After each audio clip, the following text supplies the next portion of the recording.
ನಮಸ್ಕಾರ ಎಲ್ರಿಗೂ. ಗುರುವಾರ ಅಂದರೆ 18ನೇ ತಾರೀಕು ಗುರುಪುಷ್ಯಾಮೃತ ಯೋಗ ಇದೆ. ಈ ದಿನದಲ್ಲಿ ನೀವು ಯಾವುದೇ ಮಂತ್ರಸಿದ್ಧಿಗಳನ್ನ ಮಾಡ್ಕೋಬೋದು. ಆದ್ದರಿಂದ ಕೆಲವೊಂದು ತುಂಬ ಸುಲಭವಾಗಿರೋಂತಹ ಮಂತ್ರಗಳನ್ನ ನಾನು ಕೊಡ್ತಾ ಇದ್ದೀನಿ. ಇವತ್ತು ಅದರಲ್ಲಿ ಅತ್ಯದ್ಭುತವಾದಂತಹ ಸ್ವಪ್ನೇಶ್ವರಿ ಮಂತ್ರ ಕೊಡ್ತಾ ಇದ್ದೀನಿ. ಸ್ವಪ್ನೇಶ್ವರಿ ಮಂತ್ರ ಹಿಂದೊಮ್ಮೆ ಹಾಕಿದ್ದೆ, ಅದು ಬೇರೆ ಮಂತ್ರ ಆಗಿರುತ್ತೆ, ಆದರೆ ಇದು ಬೇರೆ ಮಂತ್ರ ಇರುತ್ತೆ. ಇದ್ರ ವಿಧಾನ ಕೂಡ ಬೇರೆ ರೀತಿ ಇರುತ್ತೆ. ಆದ್ದರಿಂದ ನೀವು ಗುರುವಾರ ಯಾರೆಲ್ಲ ಮಂತ್ರಸಿದ್ಧಿ ಮಾಡ್ಕೋಬೇಕು ಅಂತ ಇದ್ದೀರಾ ಅವರು ಈ ಮಂತ್ರಗಳನ್ನ, ನಾನು ಕೊಡೋಂಥ ಮಂತ್ರಗಳನ್ನ ನೀವು ಸಿದ್ಧಿ ಮಾಡ್ಕೋಬೋದು. ತುಂಬ ಸುಲಭವಾಗಿ ಮಾಡ್ಕೋಬೋದು. ನಾನು ಕೊಡೋಂಥ ಮಂತ್ರಗಳು ತುಂಬ ಸಾತ್ವಿಕವಾಗಿರುತ್ತೆ, ಉಗ್ರ ರೂಪ ಅಂತಹ ಮಂತ್ರಗಳನ್ನ ಕೊಡ್ತಾ ಇಲ್ಲ. ಆದ್ದರಿಂದ ನೀವು ಈ ಸ್ವಪ್ನೇಶ್ವರಿ ಮಂತ್ರನ ನೀವು ಸಿದ್ಧಿ ಮಾಡ್ಕೋಬೋದು. ಹಾಗಿದ್ರೆ ಬನ್ನಿ, ಇದನ್ನ ಯಾವ ರೀತಿ ಸಿದ್ಧಿ ಮಾಡ್ಕೋಬೇಕು, ಏನಕ್ಕೆಲ್ಲ ಉಪಯೋಗ ಆಗುತ್ತೆ ಅಂತ ನಾನು ತಿಳಿಸ್ಕೊಡ್ತಾ ಇದ್ದೀನಿ. ಈಗಾಗಲೇ ನಿಮಗೆ ಗೊತ್ತಿರೋಂಗೆ ಇದು ಸ್ವಪ್ನೇಶ್ವರಿ ಮಂತ್ರ ಆಗಿರುತ್ತೆ. ಸ್ವಪ್ನೇಶ್ವರಿ ಮಂತ್ರ ಅಂತ ಹೇಳಿದ್ರೆ, ಸ್ವಪ್ನದಲ್ಲಿ ಅಂದರೆ ನೀವು ಮಲಗಿದ ಸಂದರ್ಭದಲ್ಲಿ ಕನಸಿನಲ್ಲಿ ಬಂದು ನಿಮಗೆ ಮುಂದೆ ಆಗೋ ಕಾರ್ಯನ ಹೇಳೋಂಥ ಒಂದು ಮಂತ್ರ. ಈಗ ಶಾಸ್ತ್ರ ಹೇಳ್ತಾ ಇರ್ತೀರ, ಕೆಲವೊಬ್ಬರು ಜನ ಎಲ್ಲ ಬರ್ತಾ ಇರ್ತಾರೆ, ನಿಮಗೆ ನಾಳೆ ಯಾರು ಬರ್ತಾರೆ ಏನಿಲ್ಲ, ಯಾವ್ದು ರೀತಿ ಪರಿಹಾರ ಕೊಡಬೇಕು, ಅಥವಾ ನಿಮ್ಮ ಮನಸ್ಸಲ್ಲೇ ಕೆಲವೊಂದು ಪ್ರಶ್ನೆಗಳು ಮೂಡ್ಕೊಂಡಿರುತ್ತೆ. ಅಂಥದಕ್ಕೆ ನಿಮಗೆಲ್ಲೂ ಉತ್ತರ ಸಿಗಲ್ಲ. ಅಂಥ ಸಂದರ್ಭದಲ್ಲಿ ಕೂಡ ನೀವು ಇಂಥ ಸ್ವಪ್ನೇಶ್ವರಿ ಮಂತ್ರನ ನೀವು ಜಪ ಮಾಡಿಕೊಂಡು ಸಿದ್ಧಿಸಿಟ್ಕೊಂಡ್ರೆ, ನೀವು ಏನು ಮಲಗಿದಾಗ ನಿಮಗೇನಾರು ಡೌಟ್ ಇದ್ದರೆ, ಅಂದರೆ ತುಂಬ ಸೂಕ್ಷ್ಮವಾಗಿರಬೇಕು ಪ್ರಶ್ನೆಗಳು, ಸುಮ್ಮನೆ ಏನು ಮುಟ್ಟಿದ್ದು ಮಾಡಿದಕ್ಕೆಲ್ಲ ಈ ಮಂತ್ರನ ಉಪಯೋಗ ಮಾಡ್ಕೋಬೇಡಿ. ನೀವು ಮಲಗಿರೋಂಥ ಸಂದರ್ಭದಲ್ಲಿ ನಿಮಗೆ ಸ್ವಪ್ನದ ಮೂಲಕ ದೇವಿ ಬಂದು, ಅಂದರೆ ನೀವು ಯಾವ ದೇವ್ರನ್ನ ಕೂಡ ಪೂಜೆ ಮಾಡ್ಬೋದು, ಅಥವಾ ಗಂಡು ದೇವರೇ ಆಗಿರಲಿ ಅಥವಾ ಹೆಣ್ಣು ದೇವರೇ ಆಗಿರಲಿ, ಯಾವುದೇ ದೇವ್ರನ್ನ ನೀವು ಪೂಜೆ ಮಾಡಿದ್ರು ಅವರು ಬಂದು ನಿಮಗೆ ಸ್ವಪ್ನದ ಮೂಲಕ ಒಂದು ವಾರ್ತೆನ ತಿಳಿಸ್ತಾರೆ. ಅಂದರೆ ನೀವೇನು ಕ್ವಶನ್ ಹಾಕಿ ಮನ್ಕೊಂಡಿರ್ತೀರ ಅಂಥ ಸಂದರ್ಭದಲ್ಲಿ ಅದಕ್ಕೆ ನಿಮಗೆ ಉತ್ತರ ಸಿಗುತ್ತೆ. ಹಾಗಿದ್ರೆ ಇದನ್ನ ನೀವು ಯಾವ ಸಂದರ್ಭದಲ್ಲಿ ಜಪ ಮಾಡ್ಕೋಬೇಕು ಅಂತ ಹೇಳಿದ್ರೆ, ಬೆಳಗಿನ ಜಾವ ಇದನ್ನ ಜಪ ಮಾಡಬೇಕು. ಅಂದರೆ 3ರಿಂದ 5 ಗಂಟೆ ಅಥವಾ 5:30, 6 ಗಂಟೆ ಒಳಗೇ ನೀವು ಜಪ ಮಾಡ್ಕೋಬೇಕು. ಪೂಜೆ ಎಲ್ಲ ಮುಗಿಸ್ಕೊಂಡು ಶುಚಿಭೂತರಾಗಬೇಕು. ಡೈಲಿ ಸ್ನಾನ ಅಂತೂ ಮಾಡಲೇಬೇಕಾಗುತ್ತೆ.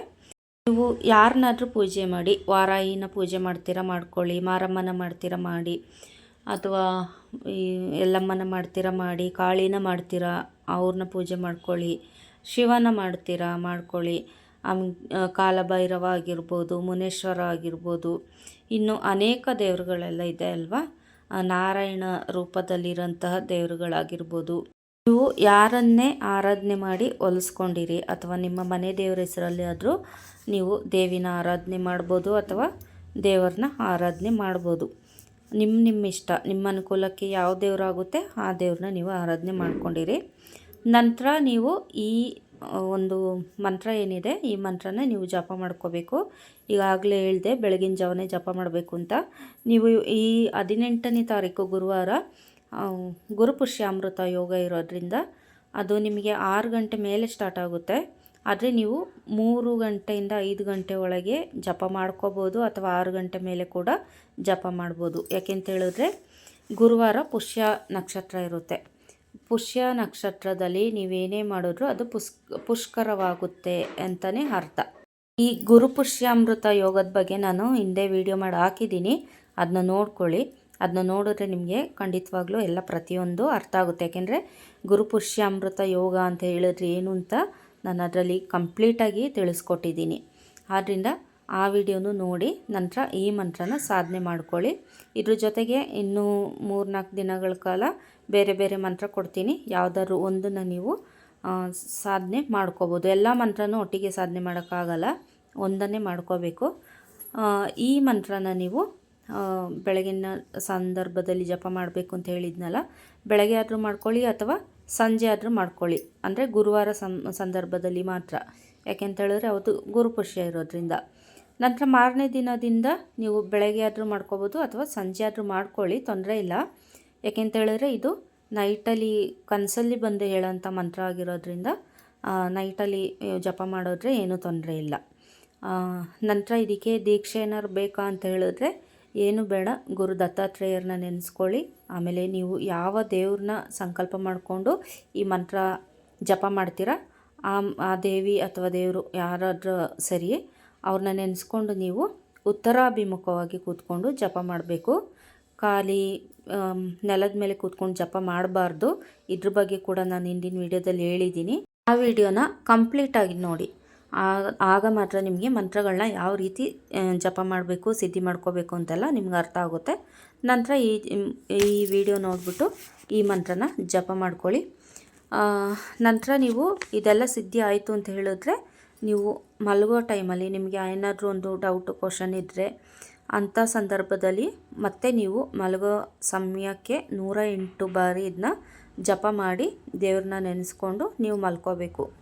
ನಿಮ್ಮದೇನು ಪ್ರಶ್ನೆ ಇರುತ್ತೆ ಆ ಪ್ರಶ್ನೆಗೆ ಸಾಕ್ಷಾತ್ ಆ ದೇವರೇ ಬಂದು ನಿಮಗೆ ಉತ್ತರ ಕೊಡುತ್ತೆ. ಇದಂತೂ ಖಂಡಿತವಾಗ್ಲೂ ಹಾಗೇ ಆಗುತ್ತೆ.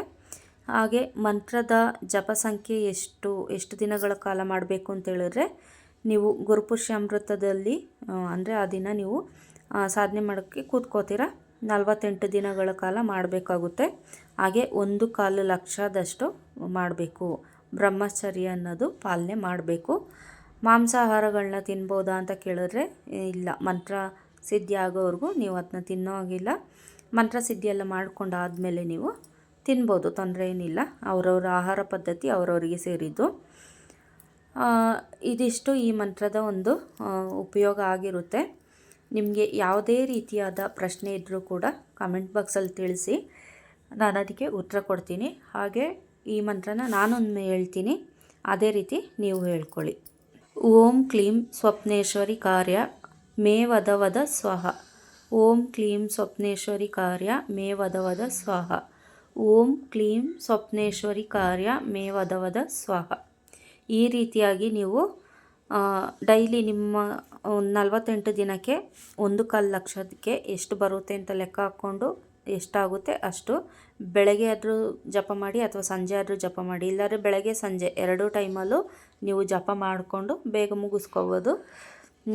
ನಂತರ ಇದಕ್ಕೆ ಶ್ರದ್ಧೆ ಮುಖ್ಯ, ಹೆಂಗೆಂಗೂ ಕೂತ್ಕೊಂಡು ಜಪ ಮಾಡೋದಲ್ಲ. ಅದಕ್ಕೆ ಹೇಳಿದ್ದು ಹಿಂದಿನ ವಿಡಿಯೋ ನೋಡಿ. ಆಮೇಲೆ ಗುರುಪುಷ್ಯಾಮೃತ ಯೋಗದ ಬಗ್ಗೆನೂ ವಿಡಿಯೋ ನೋಡಿ, ನಿಮಗೆ ಕಂಪ್ಲೀಟಾಗಿ ಅದರಲ್ಲಿ ಡೀಟೇಲ್ ಗೊತ್ತಾಗುತ್ತೆ. ಈ ವಿಡಿಯೋ ನಿಮಗೆ ಉಪಯೋಗ ಆಗಿರುತ್ತೆ ಅಂತ ತಿಳ್ಕೊತೀನಿ. ಇದು ನಿಮಗೆ ಇಷ್ಟ ಆದರೆ ಲೈಕ್ ಮಾಡಿ, ಇಲ್ಲಾಂದರೆ ಡಿಸ್ಲೈಕ್ ಮಾಡಿ. ಹಾಗೆ ಇಷ್ಟ ಆದರೆ ಬೇರೆಯವ್ರಿಗೂ ಶೇರ್ ಮಾಡಿ, ನಿಮ್ಮ ಫ್ಯಾಮಿಲಿ ಫ್ರೆಂಡ್ಸ್ ಸರ್ಕಲ್ಗೆ ಶೇರ್ ಮಾಡಿ. ಎಲ್ಲರಿಗೂ ಒಳ್ಳೆಯದಾಗಲಿ.